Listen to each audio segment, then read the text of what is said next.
बर्फ से भरा हुआ इतना बड़ा कॉन्टिनेंट है जिस पर 5 किलोमीटर की गहराई तक सिर्फ बर्फ ही बर्फ है। इतनी ज्यादा बर्फ, और वो भी 1.5 करोड़ किलोमीटर तक फैली हुई। यानी अंटार्कटिका का साइज अमेरिका से भी काफी ज्यादा बड़ा है। भले ही जून जुलाई की गर्मियों का मौसम हो, लेकिन अंटार्कटिका का टेम्परेचर पूरा साल -50 डिग्री सेंटीग्रेड से -90 डिग्री सेंटीग्रेड तक रहता है।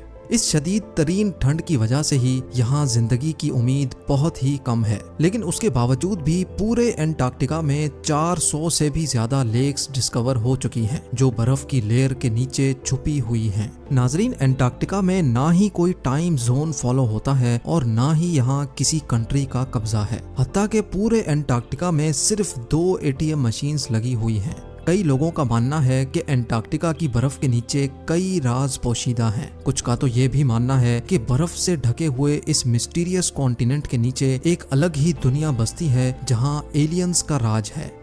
लेकिन रिसर्चर्स और आर्कियोलॉजिस्ट इस मिस्टीरियस कॉन्टिनेंट के पोशीदा राजों को फाश करने के लिए दिन रात मेहनत कर रहे हैं। इन्होंने यहाँ चंद ऐसी चीजें भी तलाश की हैं जिनको देखकर साइंस भी हैरान रह जाती है। और आज आप देखेंगे अंटार्कटिका की बर्फ के अंदर से मिलने वाली चंद हैरत अंगेज चीजें। तो आइए शुरू करते हैं।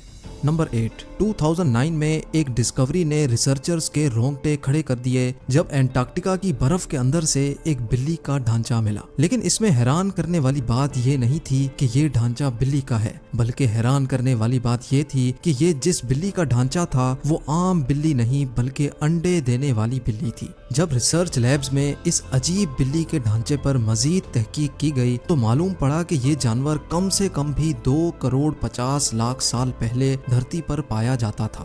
नंबर 7, 2014 में आर्कियोलॉजिस्ट को अंटार्कटिका से इंतहाई हैरान कर देने वाली इंसानी खोपड़ियां मिली। पहली हैरानी की बात यह थी कि अंटार्कटिका में ये मिलने वाली पहली इंसानी खोपड़ियां थी, और दूसरी हैरानी की बात इन खोपड़ियों की शेप थी। जी हाँ, नॉर्मल खोपड़ियों के मुकाबले में ये खोपड़ियां काफी अलग दिखती थीं क्योंकि इनके सर जरूरत से भी ज्यादा बाहर निकले हुए थे। साइंसदानों का मानना था कि खोपड़ियों की ऐसी शक्ल बचपन से ही अजीब आदतों की वजह से बनती है, और ये आदतें हजारों साल पहले एंशिएंट सिविलाइजेशन में अपनाई जाती थीं। इस तरह की खोपड़ियां आर्कियोलॉजिस्ट को इजिप्ट और पेरू से भी मिल चुकी हैं। तभी उनका शक है कि शायद हजारों साल पहले अंटार्कटिका में भी लोग बसते थे और उनका कुछ न कुछ रिलेशन एंशिएंट इजिप्ट सिविलाइजेशन से जरूर होगा।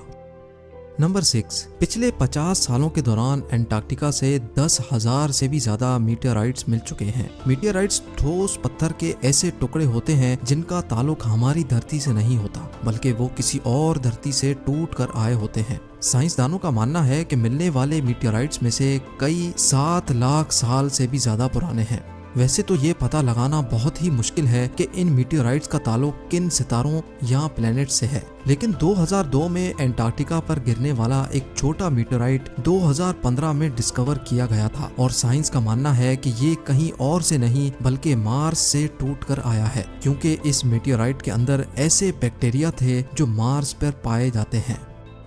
नंबर 5, अंटार्कटिका में बर्फ की गहराई 5 किलोमीटर डीप है और ये पूरा कॉन्टिनेंट अमेरिका से भी बहुत बड़ा है। लेकिन साइंसदानों को यहाँ से कुछ ऐसे सबूत मिले हैं जिनको देखकर ये अंदाजा लगाया जाता है कि लाखों साल पहले ये जगह रहने के काबिल हुआ करती थी। जी हाँ, 1980 से कई आर्कियोलॉजिस्ट को यहाँ से डायनासोर्स, मोजासोर्स और प्लेजियोसोर्स के ढांचे मिल चुके हैं। इन ढांचों की साइज 36 फीट बताई जाती है, जो तकरीबन एक ट्रिपल स्टोरी बिल्डिंग के बराबर बनती है। जब हड्डियों के इन ढांचों पर मजीद तहकीक की गई तो मालूम पड़ा कि ये कम से कम भी 70 लाख साल पुराने हैं। तभी ये अंदाजा लगाया जाता है कि 70 लाख साल पहले तक अंटार्कटिका का टेम्परेचर रहने के काबिल था, और शायद तब ये पहाड़ गहरी बर्फ से नहीं बल्कि ग्रीनरी से ढके होते होंगे।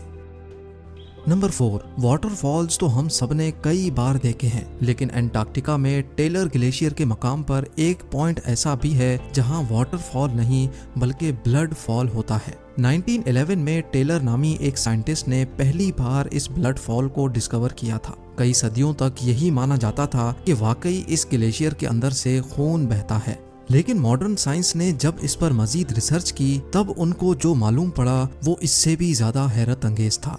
जी हाँ, मालूम पड़ा कि इस ग्लेशियर के नीचे एक बहुत बड़ा पानी का डैम है, लेकिन इसमें मौजूद पानी की खास बात यह है कि इसमें सी वाटर से भी 3 टाइम्स ज्यादा सॉल्ट है, जिसकी वजह से ये फ्रीज नहीं होता। साथ साथ इस पानी में पहाड़ों से निकलने वाला आयरन भी मौजूद है। किसी एक पॉइंट से जब ये पानी ग्लेशियर से बाहर निकलने की करता है तो हवा में मौजूद ऑक्सीजन पानी के आयरन से मिक्स होकर आयरन ऑक्साइड बन जाता है और उसका कलर रेड हो जाता है, और इसी वजह से हमें ये पानी रेड कलर का दिखता है।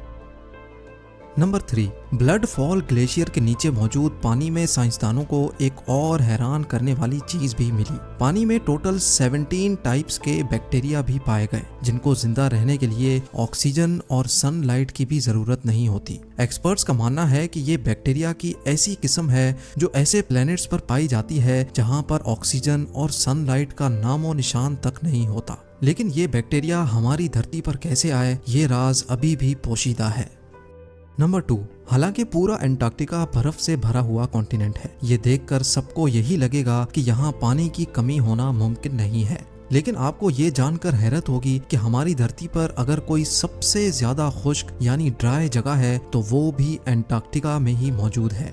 ये ड्राई वैली एंटार्क्टिका में ही डिस्कवर की गई थी, जहाँ पर पिछले 20 लाख सालों से एक मर्तबा भी बारिश नहीं पड़ी, क्योंकि इस ड्राई वैली में तेज तरीन हवाओं का राज है जिनकी स्पीड 320 किलोमीटर पर आवर तक जाती है। इसी वजह से साइंसदानों का मानना है कि तेज हवाओं की वजह से यहाँ मौजूद पानी का कतरा कतरा एवोपरेट हो चुका है। आपको ये भी बताते चलें कि अर्थ के तमाम एटमॉस्फेयर्स में से इस ड्राई वैली का एटमॉस्फेयर लाखों किलोमीटर दूर मार्स से काफी मिलता जुलता है। इसी वजह से नासा ने अपना वाइकिंग रोबोट मार्स पर भेजने से पहले एंटार्क्टिका की ड्राई वैली में टेस्ट किया था।